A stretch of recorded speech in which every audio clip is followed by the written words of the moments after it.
Bonjour et bienvenue dans le magazine numéro 6 des Immersions digitales.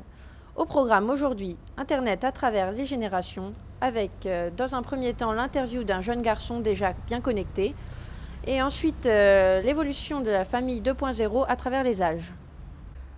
À l'heure où notre existence est rythmée par Internet, les téléphones et autres technologies, les modes de vie et les mœurs se retrouvent bouleversés. Pour imager cela, je vous propose l'interview du jeune Thomas, âgé de 7 ans et déjà connecté, qui, lui, est né dans l'ère du numérique avec une tablette entre les mains. Alors voici une bonne confrontation entre votre jeunesse et celle de la génération 2.0. Attention, certains propos pourraient vous choquer et atteindre votre fierté par son aisance face à la technologie.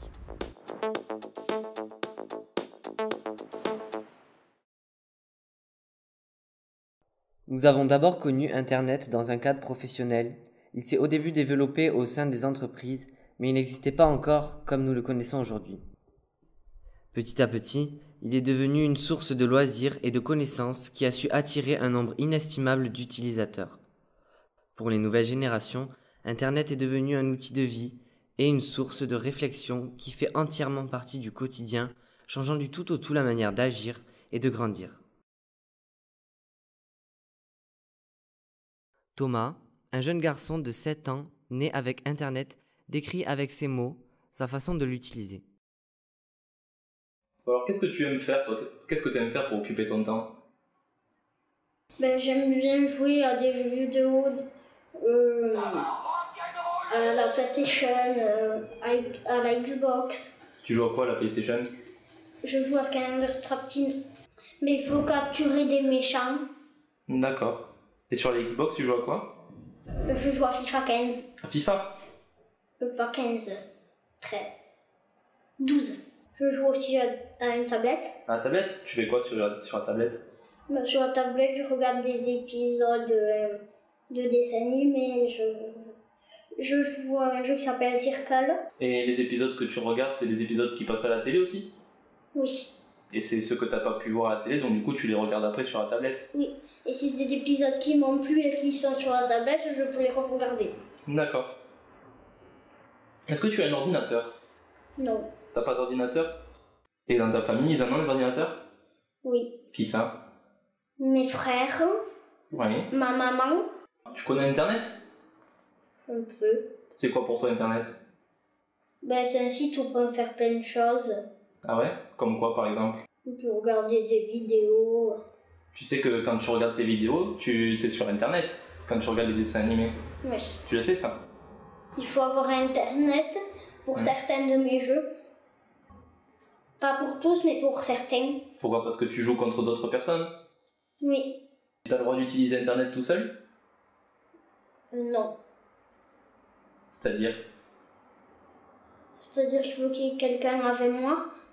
Ou si sur l'ordinateur de maman, je joue à des jeux comme Candy Crush ou Fermiro.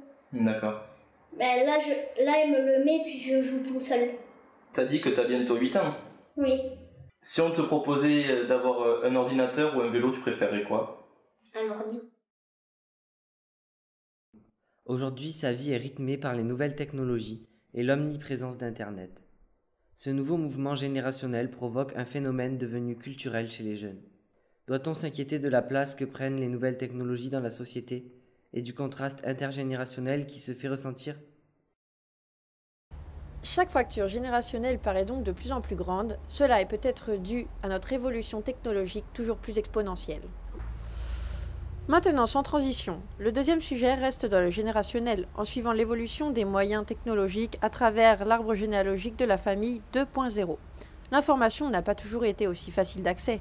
Aujourd'hui, elle est en abondance sur Internet, à la télévision, la presse ou la radio.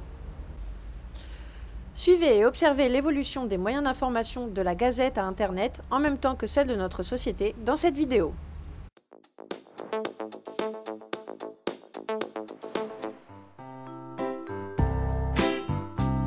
Voici Luc. Il a 20 ans et habite à Nantes, dans un petit studio propre et bien rangé. Luc est vendeur de jeux vidéo.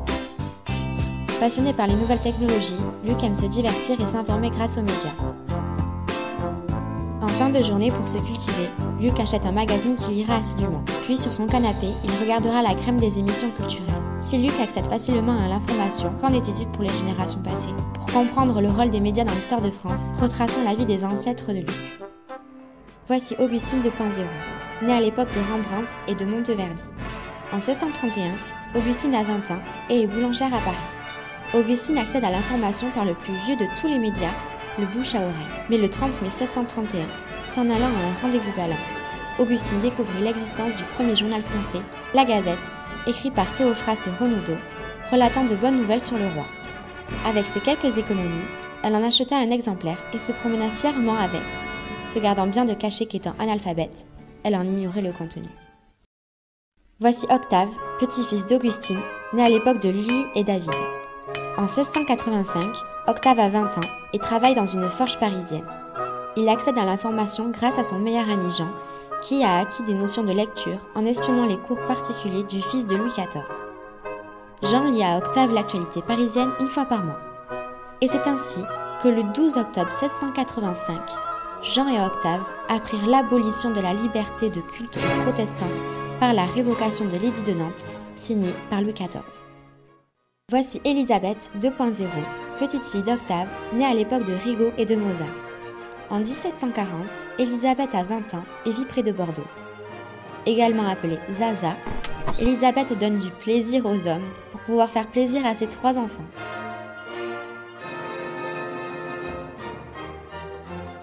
Élisabeth apprit la mort de Charles VI d'Autriche un dimanche 20 octobre, par un temps pluvieux, grâce à l'un de ses clients, un certain Montesquieu. Voici Guy, petit-fils d'Élisabeth, né à l'époque de Delacroix et de Beethoven. En 1789, Guy a 20 ans et est artiste peintre. Guy est le premier de sa famille à savoir lire.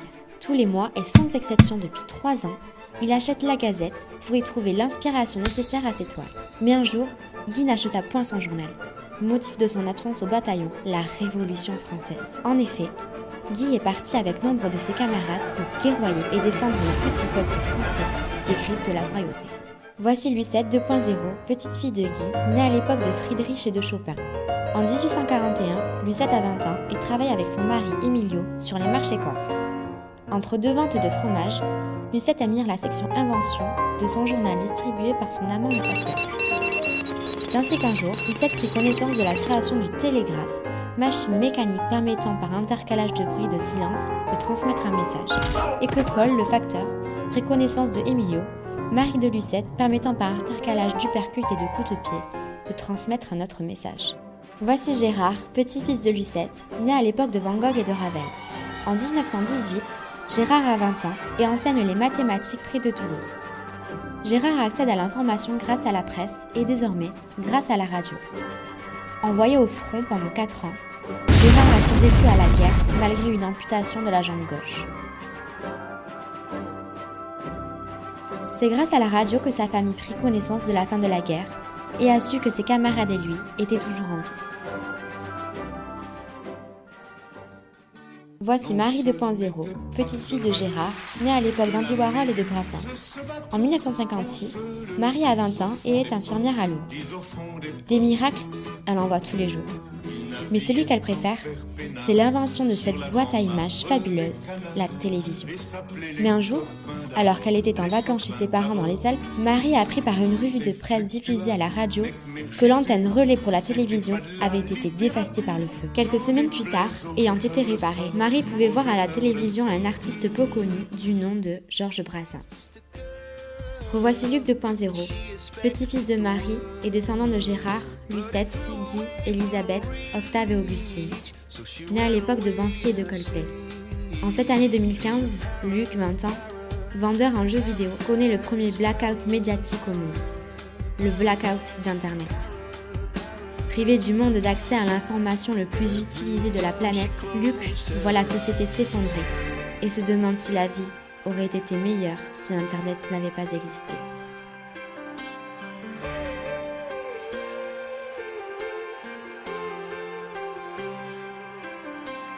When she was just a girl, she is affected the world, but it flew away from our reach, and the bullets catching the teeth. Life goes on, it gets so heavy. Voilà, c'est la fin des magazines des immersions digitales. J'espère que cet épisode et l'ensemble des projets autour de la culture et Internet vous auront divertis. Pour la suite, je vous dis à l'année prochaine avec une toute nouvelle équipe, avec la promotion 2015-2016. Salut à tous!